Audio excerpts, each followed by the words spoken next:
할렐루야, 반갑습니다. 네, 우리 저에 계신 분들과 인사하겠습니다. 잘 나오셨습니다. 은혜 받읍시다. 네, 오늘도 건강한 게 복인 줄 믿습니다. 네, 월요일 날 그 스폰 아침에 운동 갔다가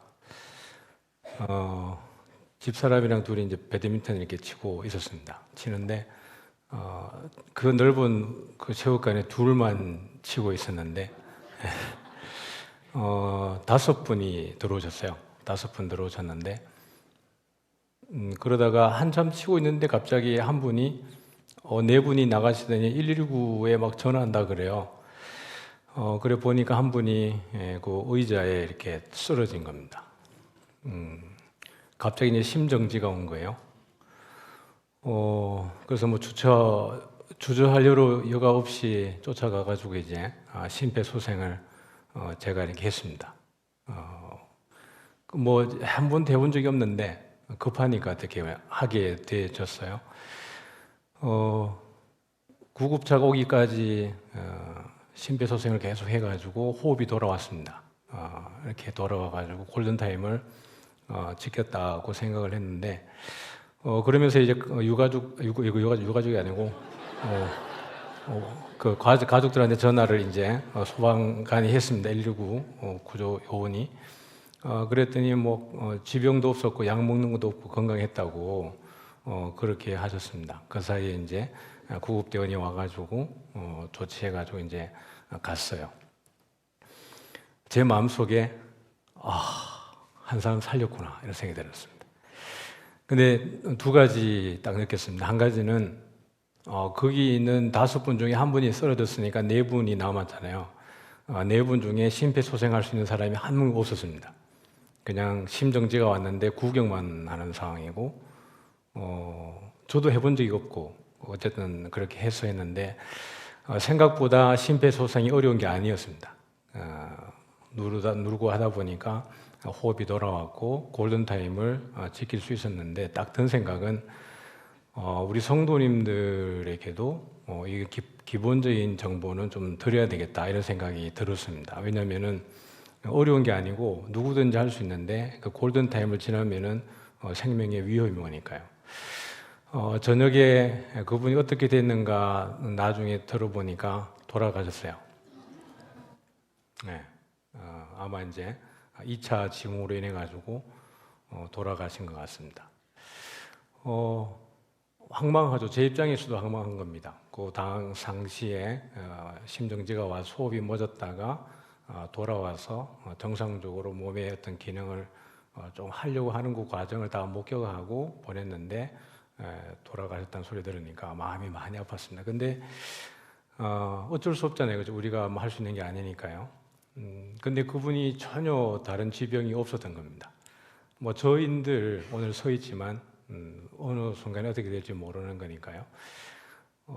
그래서 드는 생각은 예수 더 잘 믿어야 되겠다.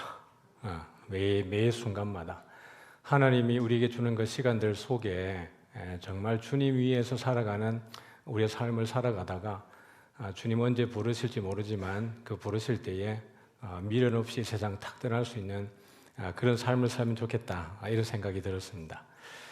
그분이 예수 믿는지 안 믿는지 모르겠지만은 예수 믿는 분이었으면 좋겠다 이런 생각이 들었습니다.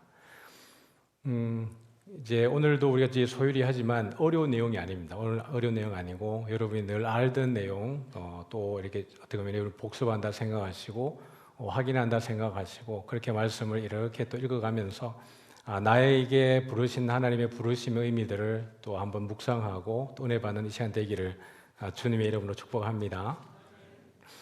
네, 우리 화면 한번 보여주시면은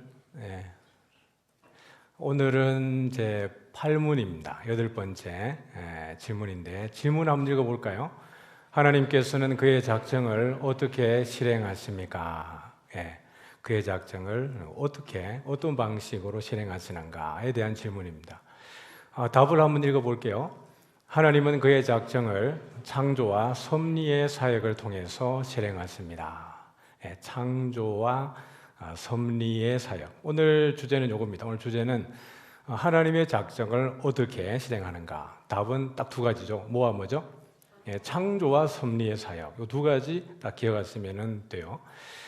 그러면 우리가 지난번에 설 명절이어가지고 한 주 소위문답 쉬었는데 그 전주에 우리가 뭘 다뤘냐 그러면은 하나님의 작정이 무엇입니까? 오늘 질문은 하나님의 작정을 어떻게 실행하십니까? 라고 이야기했는데 그 전에 7번째 질문 가운데 다뤘던 것이 하나님의 작정이 무엇입니까? 라는 것이 그 질문이었습니다. 답을 한번 읽어볼까요? 하나님의 작정은 그의 뜻대로 정하신 영원하신 계획인데 이로 말미암아 자기 영광을 위하여 장차 일어날 모든 일을 미리 정하신 것입니다. 하나님의 작정은 그의 뜻대로 정하신 영원하신 계획이다. 그 계획은 하나님 당신의 영광을 위한 것이고 미리 다 모든 것들에 대해서 정하신 것이다. 이것이 하나님의 작정이었습니다. 그래서 다시 한번 우리가 질문으로 돌아가 보면은 하나님의 작정을 어떻게 실행하십니까? 라고 했는데 무엇과 무엇이라 그랬어요? 창조와 섭리의 사역을 통해서 그렇습니다. 그래서 오늘은 질문을 한 3가지 정도 다룰 거예요. 그래서 바로 우리가 나오는 것이 9번째 질문입니다. 창조의 사역이 무엇입니까? 이것이 9번째 질문인데요. 바로 연결되어져 있죠. 답을 한번 읽어보겠습니다. 창조의 사역은 하나님께서 여세 동안 아무것도 없는 가운데에서 권능의 말씀으로 만물을 지으신 일인데 모든 것이 매우 좋았습니다. 질문도 쉽고 답도 쉽습니다. 이게 이제 소일이 문답입니다. 소일이 문답은 어려운 내용이 아니라 그랬죠. 어린 초등학생들도 배울 수 있고 교회 처음 나온 분들도 배우기에 어렵지 않은 내용이 소일이 문답입니다. 우리 다시 한번 답을 한번 소리내서 읽어볼게요. 시작. 창조의 사역은 엿새 동안에 아무것도 없는 가운데에서 권능의 말씀으로 만물을 지으신 일인데 모든 것이 매우 좋았습니다. 무에서 창조, 아무것도 없는 가운데에서 창조한 겁니다.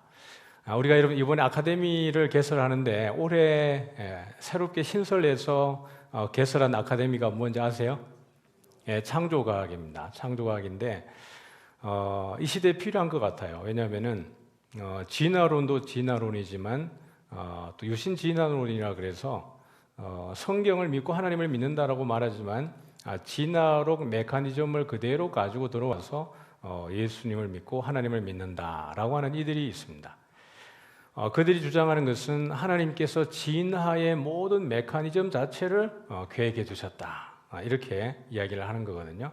아주 그럴싸하고 그렇게 했을 때 장점이 뭐냐 그러면은 우리 어릴 때부터 배웠던 교과서의 내용과 충돌이 생기지 않습니다. 뭘 배웠죠?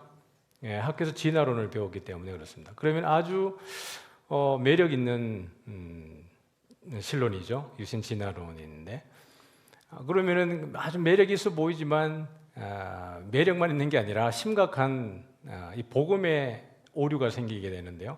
어떤 복음의 오류가 생기게 되는 걸까요? 많은 것들이 상징으로 바뀌어지게 됩니다. 아담은 몇 사람이죠? 아담은 한 사람이어야 되는 거 맞죠? 단수여야 됩니다. 그러면은 진화론적 개념에서 보면은 아메바에서부터 진화를 해가지고 다세포 생물로 진화를 했습니다. 그리고 유인원까지의 진화의 과정을 거쳤는데 그러면 수많은 유인원이 있을 텐데 그 유인원 가운데에서 아담으로 딱 진화되는 그 유인원은 하나일까요? 여럿일까요? 하나라고 단정 지을 수도 없고 거기 어디 있는지도 몰라요. 그러니까 그들에게 아담이라고 하는 것은 역사적 실체가 아니고 어떤 존재일까요? 상징적 존재가 되는 겁니다. 그냥 하나님께서 아담이라고 하는 그 대표적인 그런 인류를 통해서 하나님께서 이제 죄가 들어오게 하셨는데 죄가 들어오다 보니까 종교라고 하는 것이 하나님의 니즈가 어떤 형태에서 생겨지냐 그러면은 일단 이 땅 가운데 죄가 들어와 있으니까요. 자기들이 약한 존재이니까 여러 가지 삶을 살아가고 환경을 헤쳐가다 보니까 어려운 일들이 생길 것 아니겠어요? 지금 이제 유신 진화론적 입장에서 얘기해 드리는 겁니다. 그러다 보니까 자연스럽게 고통과 어려움이 있다 보니까 그들에게 필요한 게 뭐겠어요?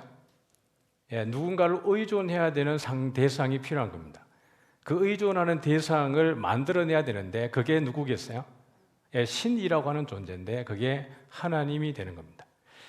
그러면 하나님은 그들의 입장에서 보면은 영원 전부터 존재했던 분이 모든 것들을 창조해서 그들을 통치하는 게 아니라 그들이 살아가다 보니까 자연 발생적으로 그들에게 니즈가 생겨져서 누군가를 하나님으로 섬기게 되어지는 일이 벌어지는 거죠.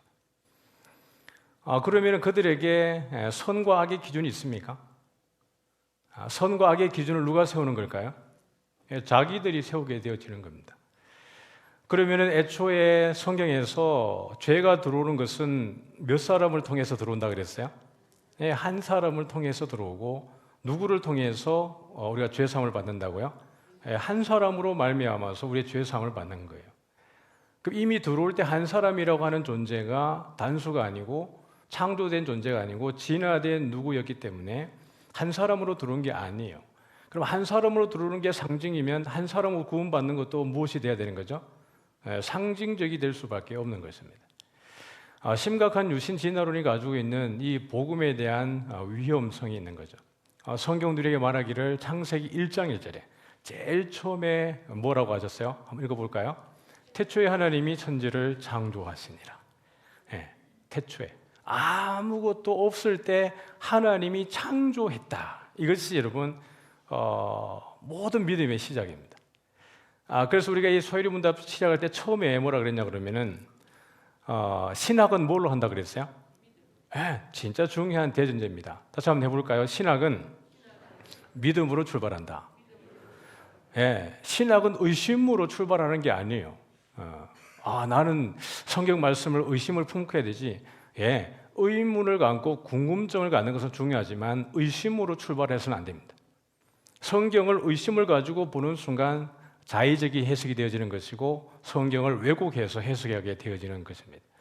철저하게 성경은 처음부터 이야기하기를 하나님이 태초에 모든 것들을 창조했다라고 말씀을 하는 거예요. 그런 의미에서 우리가 이번 창조과학 아카데미 세미나를 교회에 이렇게 목요일 저녁에 도입을 해둔 것은 의미 있는 것입니다. 그래서 여러 진화론적 또 유신 진화론적 입장에서 우리가 변정적 입장에서 우리가 잘 배워둘 필요가 있다. 그리고 그것이 몇몇 성도들에게만 유익한 것이 아니고 그분들이 잘 익혀서 또 다른 성도들에게 이렇게 잘 나누어주는 것도 우리에게 참 유익이 있습니다. 그래서 창조와 섭리 사역을 통하여서 하나님의 작정을 실행하시는데 첫 번째가 뭐였다고요? 노란 글자 읽어볼까요? 무에서의 창조 믿으시길 바랍니다. 여러분 혹시라도 이제 여러분들이 청년 세대 혹시나 여러분들이 나는 좀 그래도 지성인이야라고 생각하는 분들이 유신 진화론에 푹 빠져 있습니다. 여러분이 생각하는 것보다 훨씬 더 많이 교회에 깊숙하게 들어와 있습니다. 어쩌면 우리 교회 안에서도 이단만큼이나 이런 유신 진화론에 매혹되어져서 그것을 훅 이렇게 수용하고 있는 이들이 있을 수도 있습니다. 꼭 여러분들이 또 교육자들을 통하여서 이 부분들은 잘 해결하시고 믿음의 터 위에 바로 서시기를 축복합니다. 히브리서 11장 3절 보면은 같이 한번 읽어볼까요? 믿음으로 모든 세계가 하나님의 말씀으로 지어진 줄을 우리가 아나니 보이는 것은 나타난 것으로 말미암아 된 것이 아니니라. 어떤 것들을 가지고 하나님께서 재결합하는 게 아니라는 얘기예요. 모든 것이 없는 가운데서 하나님이 그 모든 것들을 만들어내셨다. 믿음은 보이는 데서부터 출발하는 것이 아니라 믿음은 보이지 않는 데서부터 출발하는 것입니다. 그래서 신학은 믿음으로 출발한다라는 것이에요. 두 번째 한번 볼까요? 시작. 말씀으로의 창조. 우리가 창세기에 보면은 이 원리들이 그대로 적용되고 있습니다. 일례로 한 가지 첫째 날에 대한 이야기인데 한번 읽어볼까요? 하나님이 이르시되 빛이 있으라 하시니 빛이 있었고. 하나님이 어떤 물리적인 행위를 통해서 만든 것이 아니라 말씀으로 만들었다는 거죠. 이게 여러분 전능하신 거죠. 전지전능하시다. 그러니까 말씀이 되어지니까 그것이 이루어지는 것입니다. 빛을 만들어 가지고 이게 막 이렇게 달아놓은 게 아니에요. 저는 막 서울 가면은 모든 것이 첨단인 줄 알았습니다. 서울에 올라가가지고 개척교회 갔는데 제가 시골 교회 사던 걸 그대로 다 했습니다. 성탄절이 되면은 제가 일일이 그 스티로폴 사가지고 모양 그려가지고 거기다가 이 반짝이 제가 일일이 손으로 다 하고 제가 하면서 야, 서울도 별 것 없네 이 생각했습니다. 예. 우리가 뭔가를 만들어서 하늘에 달아가지고 해와 달과 별이라고 말한 게 아니라 하나님의 말씀의 모든 것이 이루어졌다. 두 번째 한번 볼까요? 시편 33편 6절입니다. 시작. 여호와의 말씀으로 하늘이 지음이 되었으며 그 만상이 그의 입기운으로 이루어졌도다. 모든 것들의 창조적 행위가 하나님의 말씀으로 이루어졌다라고 이야기하고 있습니다. 세 번째 한번 볼까요? 6일 창조, 그리고 뭐죠? 안식입니다. 창세기에서 이 하루가 하루냐 아니면 1년이냐 또 다른 날들이냐라고 이야기하고 있는데 이 날들은 성경의 용례로 보면 그냥 하루예요. 그냥 24시간. 그리고 우리가 이 성경을 우리가 창조과학을 하면서도 유념해야 되는 것은 성경은 절대로 과학적으로 접근하는 것이 아닙니다. 우리가 창조과학을 우리가 도입을 해서 좋은 아카데미를 가지는 것이지만 모든 성경을 과학으로 증명하기 위해서 이걸 드리는 게 아니고 아까 말씀드린 것처럼 시대적으로 우리가 여러 가지 성경에 대한 도전적인 그런 진화론이라든지 유신 진화론이라든지 그런 쪽의 변정에 유익하기 때문에 우리가 이런 부분들을 도움을 받고 있는 것입니다. 이것이 지구의 나이가 몇 살이냐 되게 중요한 개념일 수 있죠. 그러나 하나님이 이 말씀을 위해 주셨을 때 모세가 창세기부터 시작을 해서 모세오경을 기록할 때 지구의 역사를 위해서 창세기를 기록한 게 아닙니다. 지구의 나이를 너희들이 유추하라고 성경을 준 게 아니고 창세기의 가장 핵심 키워드는 뭐냐 그러면은 우리 하나님이 누구냐를 알려주는 메시지입니다. 모세오경을 통해서 우리에게 주는 메시지는 너희 하나님 여호와는 어떤 하나님이냐, 천지를 지으신 하나님이다라고 하는 가장 중요한 메시지입니다. 모든 우상의 이방인은 우상들과는 비교할 수 없는 살아있는 신이다라는 거예요. 광야에서 메마른 광야에서 먹을 것 입을 것 그들이 살아 생존할 수 없는 가운데에서도 너희를 살게 하신 그분이 여호와라는 것을 보여주는 것이 핵심인 것이지 그 안에서 어떻게 보면 지구의 나이가 몇 살이고 물론 좀 뭐 이렇게 그런 부분들이 있습니다만은 그게 핵심 키워드는 아니란 얘기예요. 그래서 여기 보면은 우리가 6일 창조했다 그럴 때 우리는 이 말씀 그대로를 믿는 것입니다. 하루 첫째 날, 둘째 날, 여섯째 날. 그리고 뭐 하셨다고요? 안식하셨다. 이 안식했다는 것은 하나님의 모든 행위를 거쳤다는 게 아니에요. 안식은 말 그대로 쉬셨다라는 것이거든요. 이 안식이라고 하는 의미 속에는 가장 중요한 게 완성입니다. 하나님이 더 이상 창조 행위는 하지 않으세요. 그러나 여전히 그럼에도 불구하고 하나님의 일하심은 우리가 안식하는 가운데도 하나님은 일하시는 겁니다. 요한복음 5장에 보면은 38년 된 병자가 있죠. 그 38년 된 병자가 나은 날이 무슨 날이에요? 안식일이었습니다. 안식일에 이 사람이 예수의 말씀을 듣고 낫고 자기의 침상을 들고 가는 거예요. 내가 안식일에 하지 못할 일을 한다라고 이야기할 때에 예수님이 뭐라 그러셨어요? 그 사람이 누가 낫겠냐 그랬더니 몰라요 그랬다가 나중에 그 예수님 오니까 두 사람이 낫겠어요 그랬어요. 그때 예수님이 뭐라 그랬습니까? 내 아버지가 일하시니까 뭐라고요? 나도 일한다 이렇게 얘기했어요. 그 안식일에도 하나님조차 쉬는 게 아니라 하나님은 여전히 뒤에 나오겠지만 섭리사역이잖아요. 창조와 섭리사역 그 가운데에서 우리에게 안식을 주시고 우리에게 쉼을 주셨지만은 하나님은 여전히 우리의 구원을 위해서 그때에도 일하시는 분이 우리 하나님이십니다. 여기에서 안식이라고 하는 개념은 완전하다는 얘기입니다. 더 이상 추가적으로 뭔가를 창조해내야 될 일이 없다는 이야기예요. 그러면 첫째부터 여섯째 날까지 모든 이 땅에 필요한 하나님의 구속에 필요한 모든 것들을 하나도 부족함 없이 완성했다는 의미에서 이 안식을 이야기하는 것입니다. 우리 1장 31절 한번 읽어볼까요? 같이 읽습니다. 하나님이 그 지으신 모든 것을 보시니 보시기에 심히 좋았더라. 예, 진짜 그러잖아요. 이 심히 좋았다는 것은 부족함이 없었다는 얘기입니다. 완벽했다라는 이야기예요. 2장 2절 이거 한번 읽어보죠. 하나님이 그가 하시던 일을 일곱째 날에 마치시니 그가 하시던 모든 일을 그치고 일곱째 날에 안식하시니라. 끝났다라는 겁니다. 그래서 8이라고 하는 숫자는 유대인 개념에서 7은 완성이잖아요. 8은 어떤 의미예요? 시작입니다. 새로운 시작입니다. 마태복음에서 팔복이 왜 팔복이냐 그러면은 하나님의 나라의 백성들이 살아가야 되는 새로운 율법이라는 뜻입니다. 그게 8의 개념인 겁니다. 나중에 에스겔 성전에서도 보면 계단의 숫자가 8개입니다. 새로운 시대의 도래를 이야기하는 것이에요. 그래서 여러분 여기 보면은 7자 내에 안식하셨다. 그래서 우리 모두는 전능하시고 완벽하신 하나님의 작품인 줄 믿습니다. 저와 여러분이 그러합니다. 네 번째로 한번 보죠. 인간 창조입니다. 우리 성경 구절을 한번 1장인데 창세기 1장 26절부터 28절까지를 같이 한번 읽어볼게요.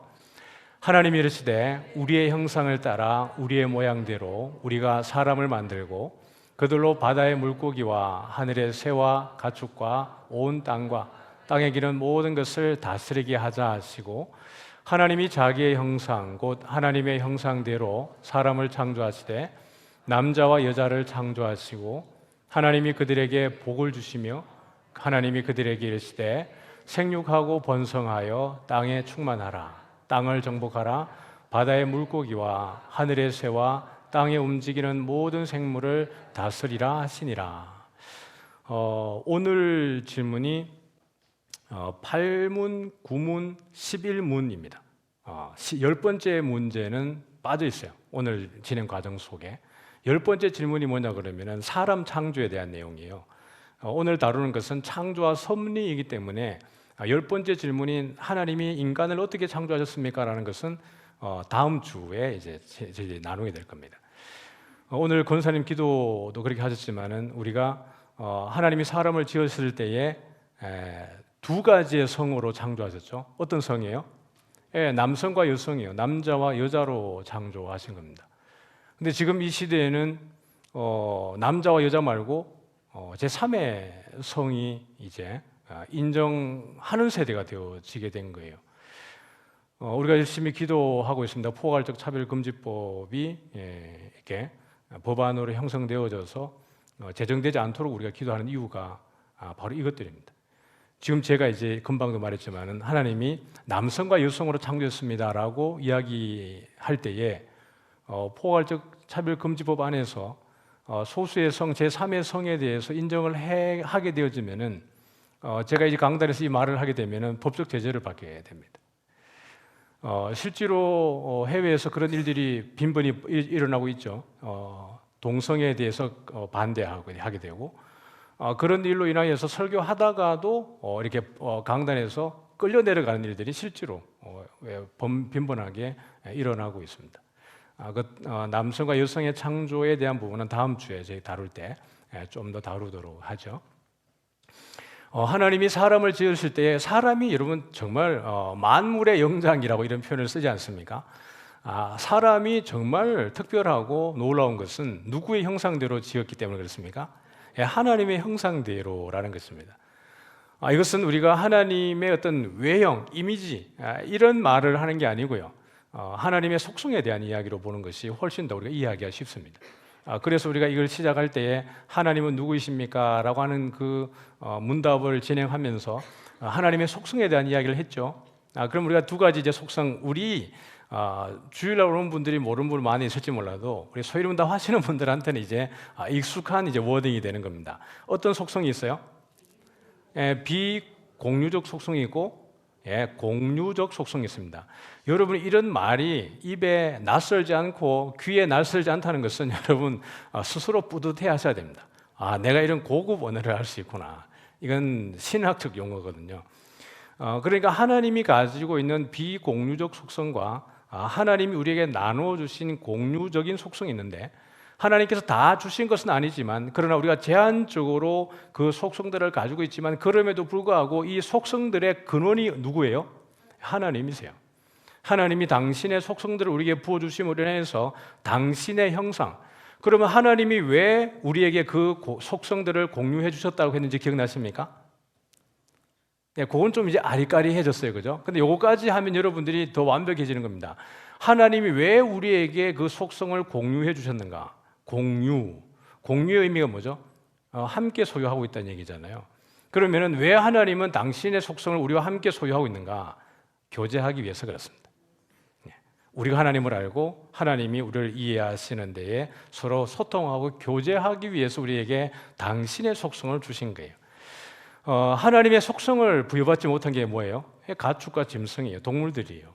오직 우리 인간에게만 하나님의 형상을 주신 줄 믿습니다. 그러니 여러분 우리가 놀라울 수밖에요. 그리고 우리가 살아가는 목적이 하나님일 수밖에요. 왜냐하면 하나님께서 우리와 소통하기 위해서 당신의 속성을 주신 것이니까요.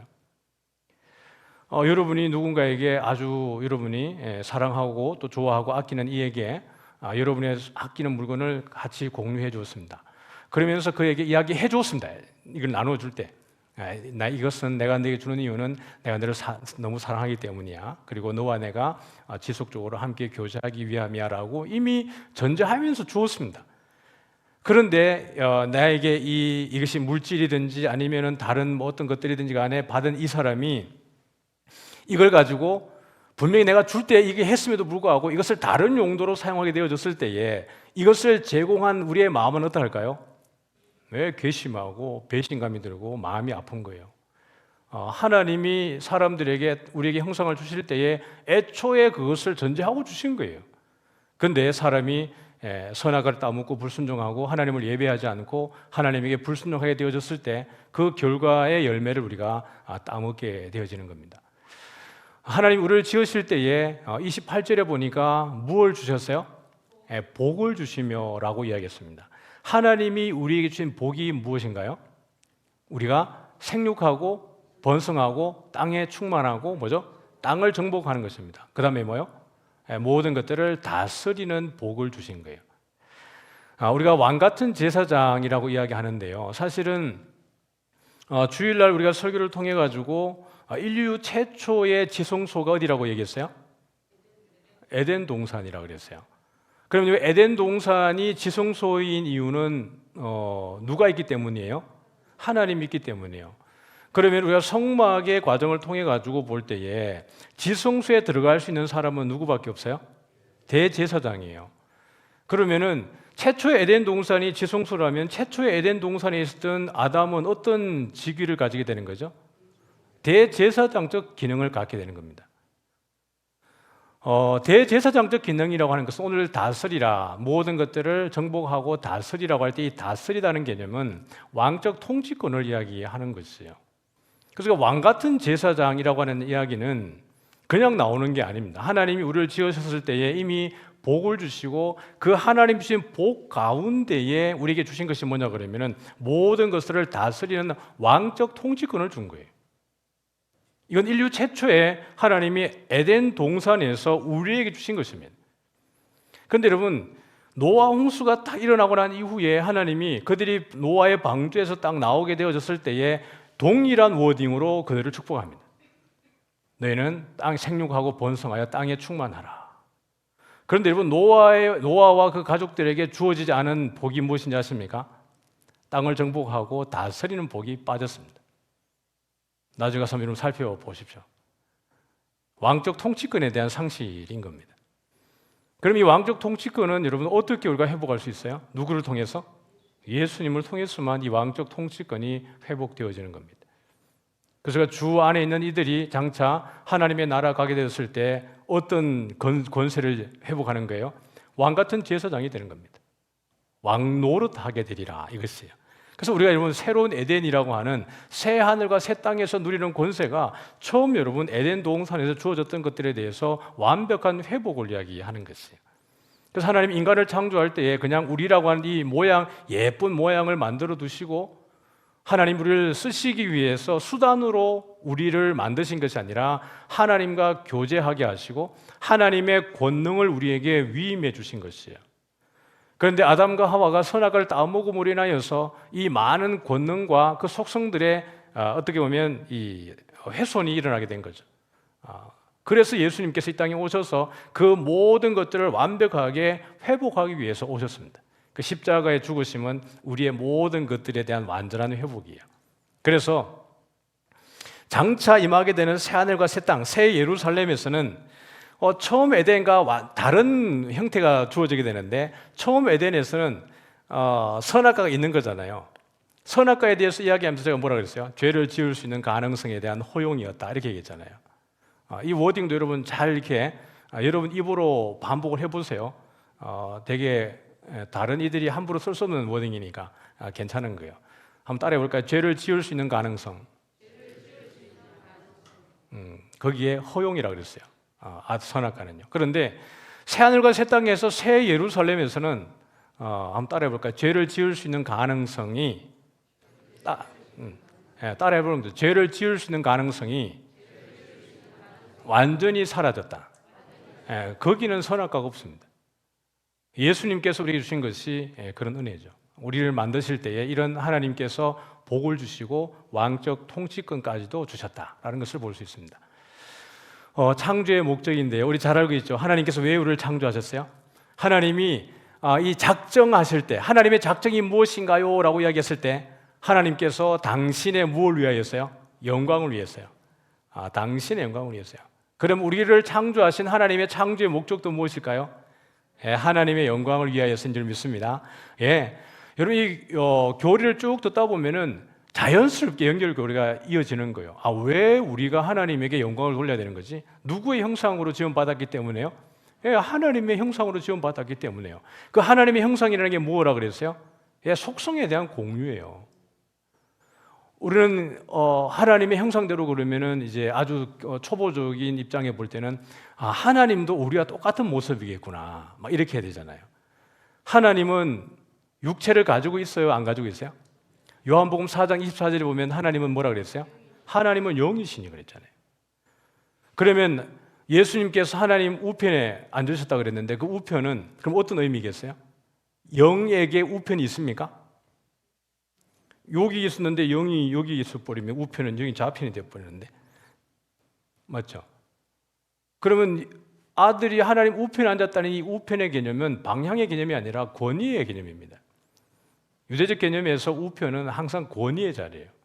그 말은 어린 양이 하나님 보호자 우편에 있다는 이야기는 권위의 자리에 그가 회복되셨다라는 이야기를 하는 겁니다.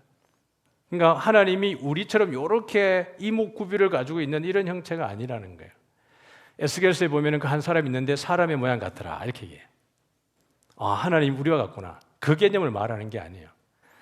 하나님의 그 모양이 홍보석과 녹보석 같고 무지개가 둘러있더라라고 이야기하면서 이야기합니다. 그러니까 하나님의 형상에 대한 이야기는, 거기에서 보석을 이야기하는 것은 하나님이 그렇게 보석같이 생겼다고 말하는 게 아니라 하나님의 영광이 그토록 찬란하고 아름답다는 얘기입니다. 그 얘기를 그렇게 묘사하고 있는 것이에요. 그래서 오늘 우리가 고린도전서 10장 31절 한번 읽어볼까요? 시작. 그런즉 너희가 먹든지 마시든지 무엇을 하든지 다 하나님의 영광을 위하여 하라. 자, 이사야 43장 21절입니다. 시작. 이 백성은 내가 나를 위하여 지었나니 나를 찬송하게 하려 함이라. 그래서 우리가 제일 행복한 것은요, 영혼이 잘 될 때 제일 행복한 줄 믿습니다. 영혼이 잘 된 같이 내가 범사에 잘 되고 강건하기를 내가 축복하노라. 이렇게 별로 없이 살아도 괜찮아요. 오늘도 여러분 많이 돈 갖고 있으신 분들이 5끼를 먹으면은 이 비만 되잖아요. 그런 분 없어요. 돈 많이 있는 이들이 오히려 적게 먹어요. 몸 관리하면서 말이죠. 여러분 자녀들에게 유산 물려주려고 하지 마세요. 그 자녀들에게 큰 유익이 안 됩니다. 진심으로 그래요. 많은 이렇게 성도들을 이렇게 신방에 다녀보잖아요. 부모님이 재물이 많으면 자식들이 이미 그 재물에 눈독을 들이고 있어요. 저거 나중에 우리한테 n분의 1로, 요즘에는 이제 장남 그런 개념 없잖아요. 다 n분의 1 해가지고 나누잖아요. 여러분들이 선포하세요. 나는 이거 모든 재물 내가 사회에 기부하겠다. 아니면 하나님 나라에 내 쓰겠다. 자식들이 여러분의 자녀들이 힘들게 사는 것 같아도요, 굶어 죽지 않아요. 그걸 믿으셔야 됩니다. 내 자식들이 절대로 굶어 죽지 않는다. 하나님이 먹이신다라는 것에 대한 확신이 있어야 돼요. 그들이 수고하고 애쓰고 땀 흘려서 하나님이 주시는 그 분깃을 누릴 때가 행복한 거예요. 그럴 때에 그들이 예배자로 서는 게 여러분 제일 중요한 거 아니에요? 우리가 제일 관심을 갖는 것은 내 아이들이 예배자로 믿음 안에 서는 것에 대해서 우리가 온 촉각을 세워야 돼요. 부모 세대는 가난해가지고 열심히 살아서 돈을 많이 모았어요.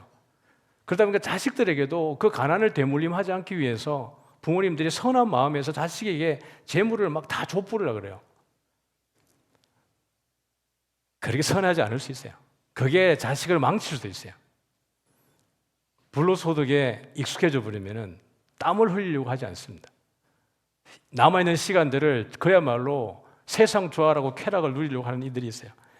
물론 여러분 선한 의미에서 잘 이렇게 물려주는 건 좋은 거지만은 어떻게 보면 그런 개념에서 보면은 여러분들이 그냥 주어진 것들을 내가 영혼에 여러분 집중하셔야 돼요.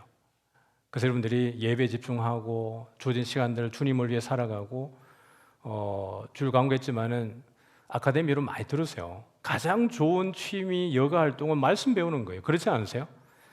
잠안 오고 할 게 있겠네. 그 저녁에 와서 젊은 세대들 또 어르신들하고 같이 어울릴 때 그게 신앙의 교제죠. 그 안에서 여러분 세대의 통합이 일어나는 것이고 믿음의 대물림이 일어나는 것이잖아요. 자식들은 어머니 아버지의 등을 보고 배운다면서요. 우리 믿음에 있는 우리 교회의 어르신들이 그 믿음의 등을 후배들에게 보여줘야 되지 않겠어요? 내가 와서 열심히 말씀 배우는 건 젊은 세대들도 보는 것이고 집에 있는 우리 자녀들도 우리 엄마 아빠가 말씀 배우러 간대 이 시간에. 그러잖아요. 우리 자녀들이 출가해가지고 막 있는데 엄마 아빠가 야 너 말씀 배우러 간다 그러면은 그 신앙생활을 하면서 조금 게을르고 나태했던 자녀들이 와 우리 아빠 멋있다. 나이가 70이 다 돼가는데 말씀 배우러 간대. 우리 엄마 와 한갑 지났는데 배우러 간대. 이게 여러분 정말 우리가 아름다운 등을 보여주는 건 아니겠어요? 그게 가장 좋은 여가고 취미생활이고 거기에서 내 영혼에 어떻게 보면 영적 유익을 얻는 거거든요. 그래서 우리 이삭교회 성도들이 이걸 먼 남의 집에 불구경하는 것이 하는 것이 아니라 정말 이런 기회가 왔을 때에 여러분 주변을 둘러보세요. 어느 교회에서 성경대학을 이렇게 하는 교회가 어디 있어요? 없어요. 이렇게 여러분 좋은 강사진을 준비해가지고 하는 베풀어주는 교회가 어디 있어요? 오히려 다른 교회에서는 막 와 이런 걸 다 하네 이렇게 얘기하는데 정작 우리 안에 차려놓으니까 우리는 그것을 아주 별것 아닌 것처럼 봐요. 그렇지 않아요. 정말 우리 교회가 이런 쪽으로서는 여러분에게 좋은 영적인 서비스를 하고 있는 겁니다. 알아야 여러분 그 길을 가죠. 시편 128편 1편에 보면은 여호와를 경외하며 그의 길을 걷는 자마다 복이 있다 그랬어요. 여호와를 경외하고 그의 길을 걷는다는 것은 여호와가 누군지를 알아야 그 길을 걷는 거죠. 하나님의 진리를 알아야 복음을 알아야 복음의 길을 걷는 거죠. 제가 이렇게 배드민턴을 이렇게 막 배우잖아요. 그러면 레슨도 받고 혼자 막 해보는데요. 제가 최근에 깨달은 게 있어요. 이 허공에 에어복싱 한다 그러죠. 이렇게 허공에다가 이렇게 막 이렇게 복싱 연습할 때 한다 그러잖아요. 이거 혼자 그냥 이렇게 막 빈스윙 막 해요. 빈스윙 해가지고 막 1000개 해보고 10,000개 해봐요. 근데 제가 딱 깨달은 게 뭐냐 그러면은 이 1000개, 10,000개 해두는 것보다 셔틀콕을 100번 치는 게 훨씬 더 나아요. 제가 해보니까 그래요. 이론으로 막 아무리 배워도 실전에 가가지고 이 CPR 리그 한번 해보니까요. 제가 딱 눌러보는 순간 알겠어요. 어느 정도로 눌러야 되는지. 누르면서 입을 보니까 이 정도의 힘만 해도 이 사람이 호흡이 눌러지는구나 그걸 알겠어요. 매번 아무리 봐가지고도 몰랐잖아요. 그 제가 한 번도 해본 적이 없잖아요. 쓰러지자마자 이게 이 생각할 겨를이 없어요. 아무리 뭔가를 배워도 이 실제로 거기에서 내가 뭔가 경험하지 않으면은 이것은 그냥 허공했던 관념에 지나지 않는 거거든요. 우리가 현장에 와서 정말 내 삶을 통해서 하나님께 영광을 돌리는 우리 모두 되기를 소원합니다. 그래서 여러분들이 어떻게 투자하지 않고 여러분 우리가 되겠어요. 그러나 한번 말씀이든지 그게 무엇이든지 간에 우리의 마음을 드리고 내 몸을 들여서 섬기면은 그것이 여러분의 것이 되는 거니까요. 여러분들이 이 소일이 문답에도 여러분들이 매주 오셔가지고 유익을 얻고 있지만은 더 좋은 말씀에 대한 그런 배움의 과정이 있기 때문에 여러분들이 이것을 꼭 여러분들이 잘 또 활용하셨으면 좋겠어요. 제 고민은 은퇴 세대들에 대한 고민이 있습니다. 65세 또 60세 이후에 아주 연세 많으신 분들도 우리가 장수대하고 있지만은 그 사이에 사실은 애매하게 끼어 있는 은퇴 세대들이 계세요. 그분들에 대한 어떤 영적 우리가 공급을 위해서 해야 될 일들이 무엇인가에 대한 고민이 상당히 있습니다. 여러분들이 함께 나중에 또 그런 일들을 할 때 힘이 되어주면 참 좋을 것 같아요. 계속 한번 이어가 보죠. 이제 11문입니다. 다 왔어요. 30분인데 11문. 아니요, 다 왔어요. 11문 한번 제목 문제 읽어볼까요? 시작. 하나님의 섭리의 사역이 무엇입니까? 답을 한번 읽어보죠. 하나님의 섭리의 사역은 가장 거룩하시고 지혜롭고 능력 있게 모든 피조물과 그들의 모든 행동을 보존하시며 통치하시는 것입니다. 여기 보면 이제 두 가지가 나오죠. 어떤 행동이 있죠? 모든 행동을 뭐 하시고 뭐 한다고요? 보존하시고 통치하시는 것. 이 두 가지 하면 끝이에요. 하나님의 섭리의 사역은 보존하고 통치하는 거예요. 한번 다 보죠. 보존하시는 섭리라고 얘기했는데 한번 같이 읽어봅니다. 시작. 하나님께서 창조하신 모든 피조물의 존재와 능력을 유지하게 하시는 것. 읽어보죠. 모든 생명, 자연 법칙, 일상적 필요의 공급 등 모든 것들을 말 그대로 보존하시는 것입니다. 우리의 생명도 그렇고 자연에 대한 것도 그렇고 우리에게 필요한 모든 것들에 대해서 하나님이 다 보존하시는 거죠. 우리가 흔히 하나님의 구원의 경륜이라고 하는 그 모든 것 범주 속에 말입니다. 우리의 생명과 호흡과 만물을 주님께서 주셨기 때문에 아까 말씀드린 것처럼 6일 창조하고 7일째 안식하셨기 때문에 하나님의 모든 일을 손을 내려놓으셨느냐? 그러지 않습니다. 여전히 우리를 위해서 하나님은 그때에도 일하시고 하루도 멈춘 바 없이 우리 일하시는 분이십니다. 보존을 위해서 말입니다. 심음과 거둠과 추위와 더위와 여름과 겨울과 낮과 밤이 쉬지 아니하리라. 이 모든 것들이 하나님의 섭리, 하나님의 보존의 사역에 있는 줄 믿습니다. 공중의 새도 누가 먹이시는 거죠? 하나님이 먹이시는 거예요. 들의 백합화도 누가 입히시는 겁니까? 하나님께서 그 모든 것들을 입히시는 겁니다. 솔로몬이 입은 그 영광으로도 이 들에 있는 백합화보다 못하다 그랬어요. 그만큼 하나님께서 이 모든 자연 만물들을 하나님의 그 범주에 두시고 보존하고 지키시는 것입니다. 두 번째는 같이 읽어볼까요? 통치하시는 섭리입니다. 첫 번째는 뭐였죠? 보존하시는 것. 두 번째는 통치하시는 거죠. 하나님의 섭리입니다. 한번 읽어보겠습니다. 모든 피조물과 그들의 행동을 하나님의 목적을 위해서 다스리시는 것입니다. 통치니까 다스리는 거잖아요. 근데 누구의 목적을 위해서겠어요? 하나님의 목적을 위해서요. 하나님이 이 모든 만물을 지으실 때에 하나님의 목적이 있게 지으셨어요. 우연히 그냥 던져놨더니 되어지는 건 아무것도 없습니다. 저는 예수님을 안 믿었던 적이 있지 않습니까? 그런데 진화로는 절대로 믿을 수 없겠더라고요. 저는 이건 예수 믿고 나서의 고백이 아니라 저는 예수님을 믿기 전부터도 진화는 나는 말이 안 된다고 생각을 했어요. 이게 어떻게 말이 돼? 내가 어떻게 원숭이가 어떻게 조상이 되지? 이거는 그러니까 상식적으로 생각해도 진화는 연결고리가 없잖아요. 진화는 가설이고 추측입니다. 근데 이걸 과학이라고 말하니까 돌아버리겠는 거예요. 어떻게 진화가 과학이 되는 거죠? 네. 모든 것은 목적이 있기 마련이에요. 여러분들이 뭔가를 집에 뭘 만들어도 목적을 두고 만드는 거잖아요. 만들다 보니까 이게 옷이 되어졌네. 그런 부분은 없잖아요. 실을 가지고 뜨개를 할 때 이건 내가 뭘 만들어야지 하고 나서 결과물이 그게 딱 나오는 거지. 내가 그냥 잡아놓고 있어보자 해봤더니 모자가 나오는 부분은 없어요. 그렇지 않아요? 하물며 내가 집에서 만들어내는 이 작은 것도 우리의 목적이 있어야 그게 형체가 나오는데 이 모든 우주 만물이 생기는데 어떻게 우연히 대폭발을 통해 가지고 이것이 하다 보니까 어쩌다 보니까 지구에 이런 생물체가 들어오는 것이고 여러분 이게 가능한 일이라고 생각하십니까? 저는 예수 믿음으로 이 고백을 하는 게 아니고요. 예수 믿기 전부터도 이건 없다고 생각한 거예요. 그래서 제가 고백했던 게 무엇입니까? 조물주는 있어야 된다는 게 제 고백이었잖아요. 조물주는 있어야 된다. 예수 믿기 전에 말입니다. 교회를 핍박할 때 말입니다. 그런 고백이 있었다고요. 그러니까 하나님이 모든 것들을 당신의 목적대로 다스리기 위해서 통치하시는 겁니다. 한번 읽어볼까요? 거기에는 절대 주권이 있고요. 지속적 관여와 돌봄이 있고 하나님의 선한 목적이 있습니다.